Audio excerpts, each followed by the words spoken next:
দেশনেত্রী বেগম খালেদা জিয়া যদি কবর থেকে উঠে এসে আরেকবার দাঁড়াতে পারে, সাথে সাথে তার কুলাঙ্গার পুত্র বাংলাদেশের মানুষের সাথে বেইমানি করা জনাব তারেক রহমানকেও ছুঁড়ে ফেলবেন, এটা আমি বিশ্বাস করি।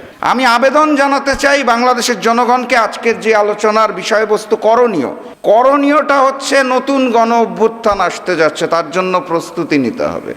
এইটা হচ্ছে আমাদের এখন করণীয়। কারণ দিল্লির পরিকল্পনায় শিলং থেকে ট্রেনিং প্রাপ্ত বাংলাদেশের প্রক্সি প্রধানমন্ত্রী সালাউদ্দিন সাহেবের নির্দেশনায় নতুন বাংলাদেশ চলবে না। সেটা হচ্ছে অন্যায়ের প্রতিবাদ করার সৎ সাহস। সেটার প্রমাণ আজকের এই মঞ্চে হয়ে গেছে। আপনারা খেয়াল করেছেন কিনা জানি না, আমাদের বর্তমান সরকার যারা গণভোটকে মানে না, তাদের সাথে যেই সংগঠন আছে সরকারের অংশ, গণ অধিকার পরিষদ, তাদের ছাত্র সংগঠনের সেক্রেটারি এখানে বক্তব্য দিয়ে স্পষ্ট ভাষায় বলে দিয়েছে অন্যায়ের সাথে আমরা নাই।